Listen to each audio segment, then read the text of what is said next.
Venezuela logró algo que parecía imposible: dejar atrás la hiperinflación que se salió de control en 2017 y por las que tuvo que aplicar dos reconversiones monetarias en 2018 y 2021 para facilitar las operaciones.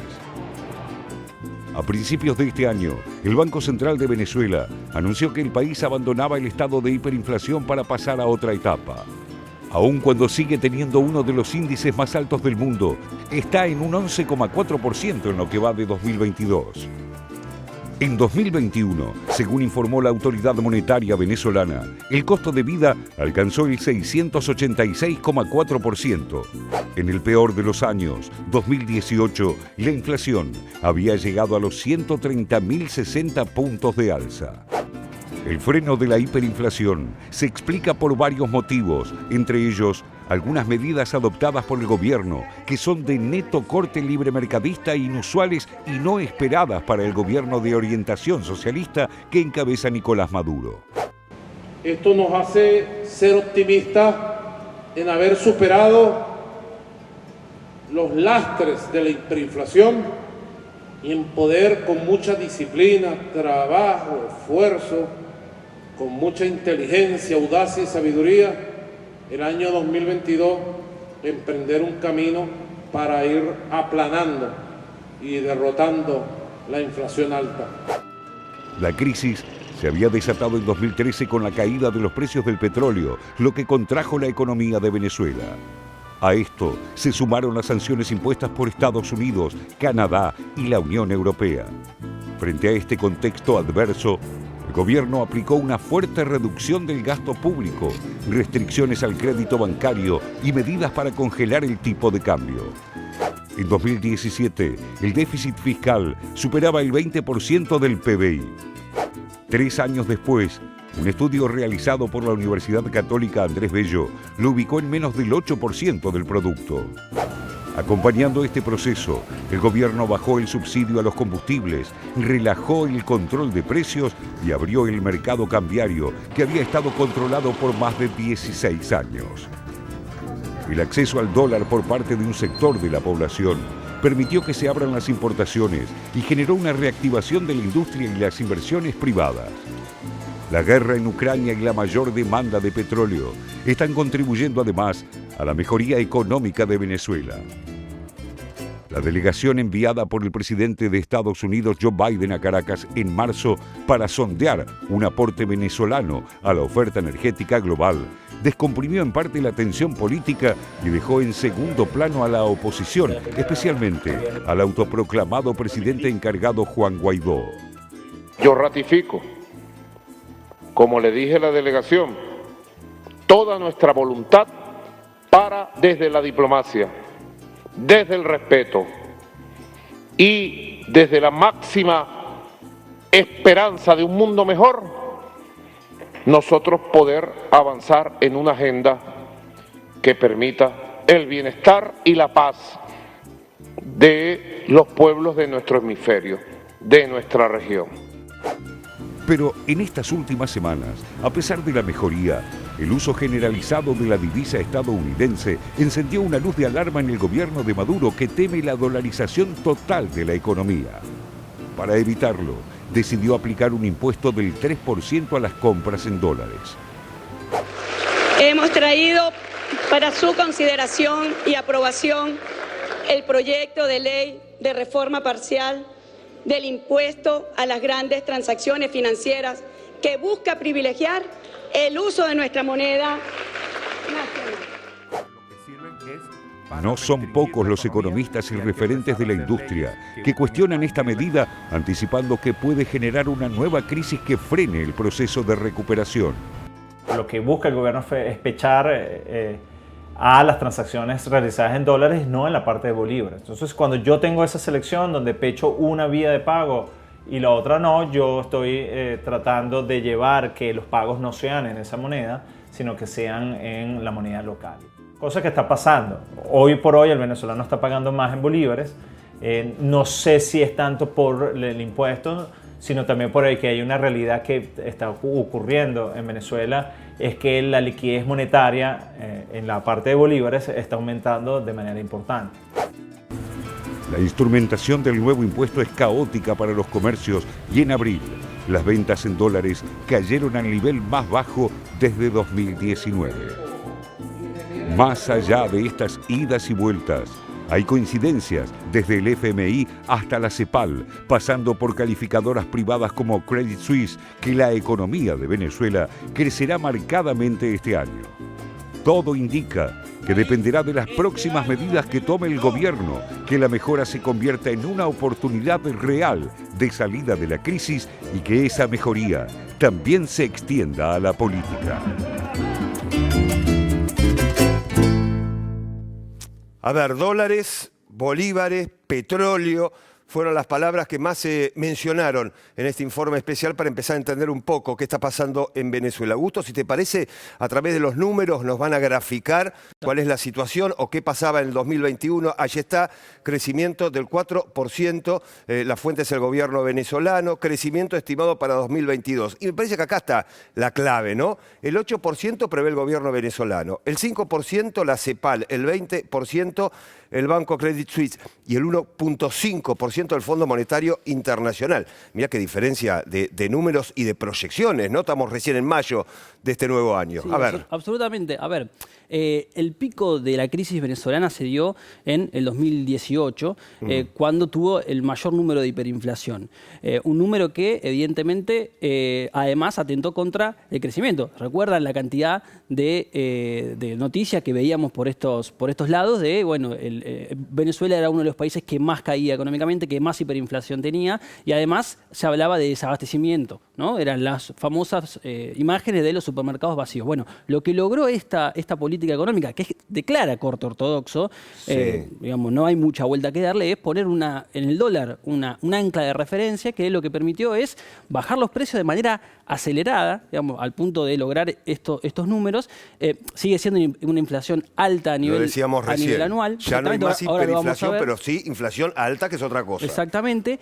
Y al mismo tiempo lo que logró fue volver a abastecer de alimentos y productos básicos los supermercados. Eso lo están resolviendo. Ahora, lo que hay es una brecha enorme entre el venezolano que cobra en bolívares y muchas veces esos precios de referencia. Ese es un problema que habrá que ver cómo lo resuelve el gobierno, porque los grandes reclamos que tienen hoy los venezolanos, las organizaciones sindicales, los grupos de diferentes trabajadores, están diciendo, che, dolarizame el salario. Lógico. No es una dolarización legal o sí, formal como la de Ecuador, digamos, pero sí es una dolarización transaccional, es una dolarización de facto que logró resolver esto, por ahora con costos sociales importantes. Augusto, miramos ya mismo, y lo compartimos con todo el país, los números de la inflación en Venezuela. Allí tenemos 284.4% inflación interanual, 1.4% la inflación de marzo de este año, salario mínimo.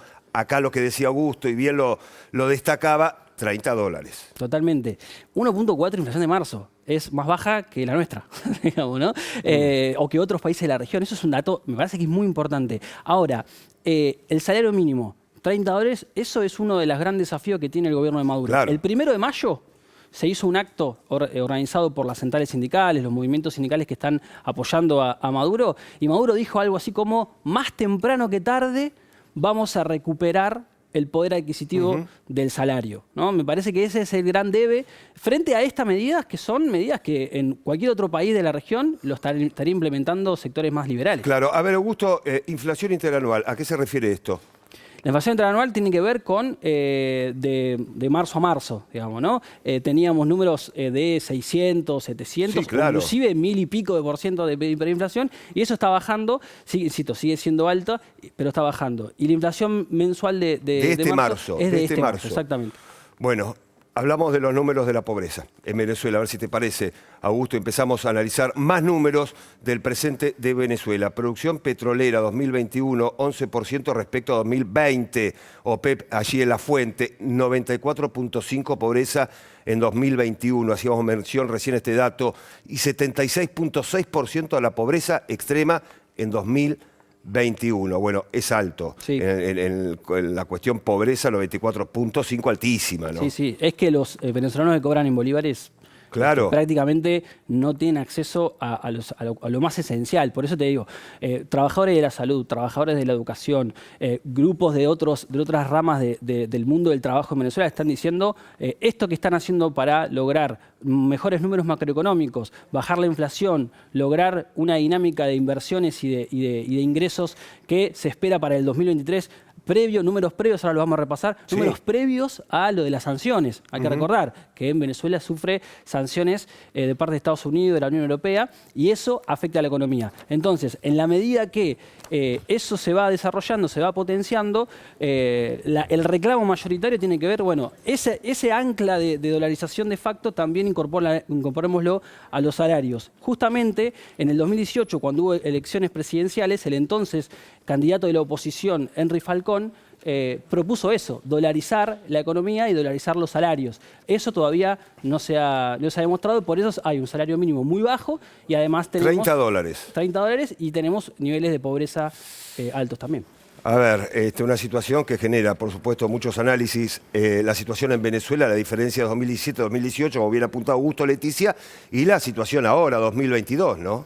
Sí, totalmente. Pensaba por un lado lo que planteaba Augusto, esto de en marzo, mientras anunciábamos cifras récord inflacionarias en todo el mundo, Estados Unidos la más alta en 4 décadas, la de Venezuela la más baja en 10 años. Pero además de la cuestión meramente económica, pensaba también en lo que puede pasar en la política exterior, ¿no? Por un lado, bueno, fue clave esta decisión del gobierno de Estados Unidos, de Joe Biden, cuando anuncia las sanciones a Rusia, es decir, no importar más hidrocarburos de Rusia, y empiezan a darse estas relaciones o este nuevo vínculo, si se quiere, entre Estados Unidos y Venezuela, por un lado. Pero por otro lado también la región, ¿no? El propio Alberto Fernández, frente a un Guillermo Lasso, el presidente ecuatoriano, planteando la necesidad de no dejar aislada a Venezuela, y también sumaba, bueno, 2 elecciones que se van a dar en este año, tanto en Brasil como en Colombia. Quiero decir con esto que una región que parece más amable con un posible gobierno, con el gobierno, perdón, de Nicolás Maduro. De hecho, un Gustavo Petro,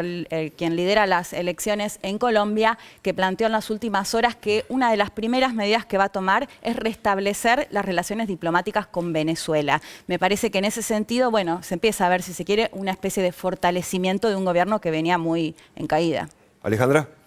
Bueno, interesantes algunos temas, como por ejemplo el tema del embargo petrolero, que es una discusión, ¿no? Con este acercamiento parcial del gobierno de Biden, como mencionaba Leticia, si se va a levantar el embargo. Al parecer, los rumores dicen que el embargo de petróleo no se va a levantar. Estados Unidos y Joe Biden, sobre todo, no va a asumir ese costo de levantar el embargo, pero sí puede llegar a algunos acuerdos, por ejemplo, para un convenio para permitirle a Venezuela exportar 400.000 barriles de petróleo. Esto va a ser fundamental para fortalecer la economía. Y también se habla de otra posibilidad, que es permitir, bueno, por parte del gobierno venezolano, el hecho de que puedan compañías europeas invertir en la explotación de petróleo en la franja del Orinoco. Eso, en principio, en relación al futuro inmediato que se espera. Y por último, lo que decís vos, Leticia, respecto a Latinoamérica, me parece que no es casual que el acercamiento de Estados Unidos a Venezuela también coincida con